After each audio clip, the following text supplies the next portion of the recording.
윤 대통령이 지지자와 경호처 뒤에 숨어 체포를 피하면서 공수처도 고민이 깊어졌습니다. 이제 체포영장의 시한은 이틀 남았습니다.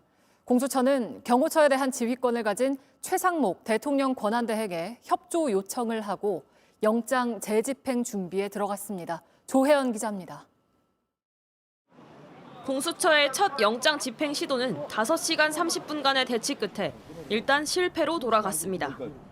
윤석열 대통령이 머무는 관저 200m 앞까지 진입했지만 경호처에 가로막혔습니다.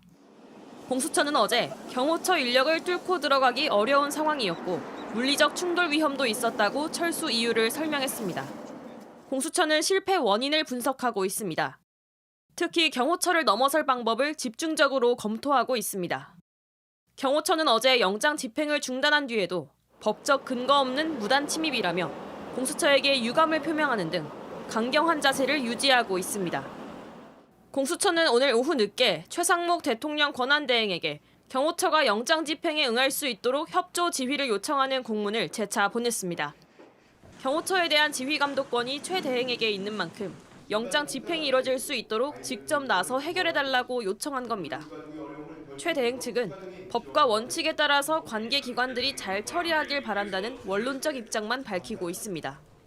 공수처가 발부받은 체포영장의 시한은 오는 6일입니다. 이 기간 내 경찰 등과 조율을 마치고 재집행에 나서야 합니다. 경호처의 강경 대응이 이어지면 공수처가 다음 단계인 구속영장 청구로 바로 갈 수 있다는 전망도 나옵니다. JTBC 조혜연입니다. 김선호 국방장관 직무대행이 어제 경호처와 공수처 대치 상황에서 군 병력을 투입하지 말라는 요청을 경호처에 직접 했던 걸로 확인이 됐습니다. 그런데도 경호처가 일부 군 인력과 장비를 동원한 정황이 나오면서 군을 사병처럼 동원했다는 지적입니다. 윤세민아 기자입니다.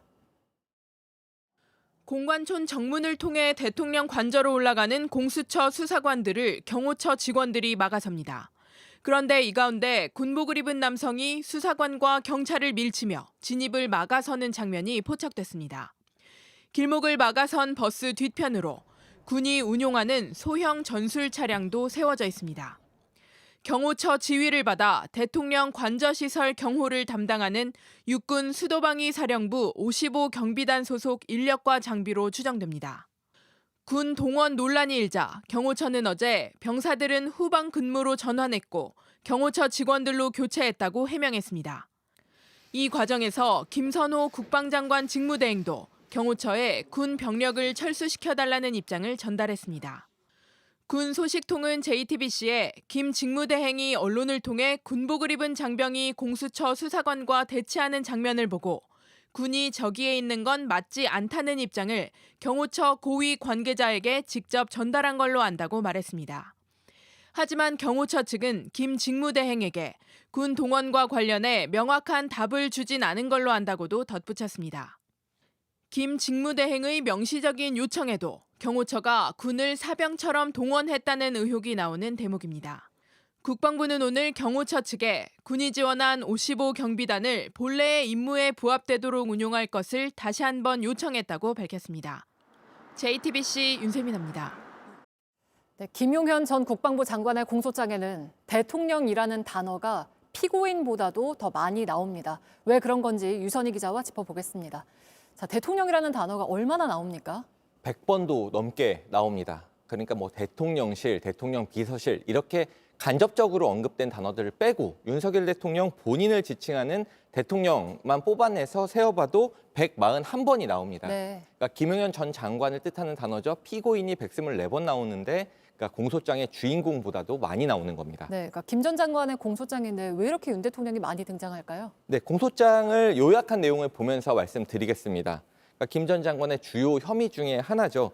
그 비상계엄을 사전 모의한 부분에 나옵니다. 네. 그 6가지 단계로 검찰이 구분을 했는데 3번째 단계부터는 아예 제목이 대통령으로 시작을 합니다. 그리고 첫 번째는 피고인으로 시작은 하지만 결국 내용을 보면은 대통령이 국방부 장관을 임명하면서 이 사건이 시작됐다라는 것이거든요. 네. 결국에는 6단계 중에 5단계의 주체가 윤석열 대통령이다 이렇게 요약할 수가 있겠습니다. 네, 그러니까 윤 대통령이 그만큼 사전 모의 단계부터 다 관여를 했다는 의미이잖아요. 네, 공소장을 조금 더 자세하게 펼쳐서 말씀을 드리겠습니다. 네. 그러니까 대통령이 11월 9일에 김 전 장관 등과 사전 모의를 했다. 11월 24일에는 대통령이 발언 수위를 높였다.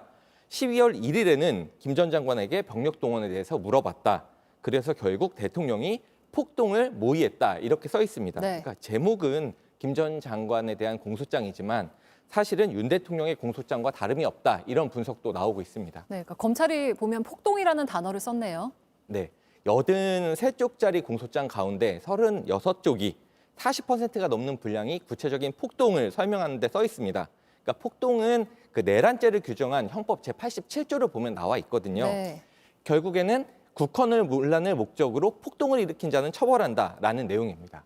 네, 그러니까 검찰이 폭동으로 규정한 행위는 구체적으로 어떤 것들이 있었나요? 네, 윤 대통령이 계엄을 선포한 이후에 군 그리고 경찰이 국회와 선관위에서 했던 행위들 대부분을 이제 폭동으로 규정을 했습니다. 구체적으로 좀 보겠습니다.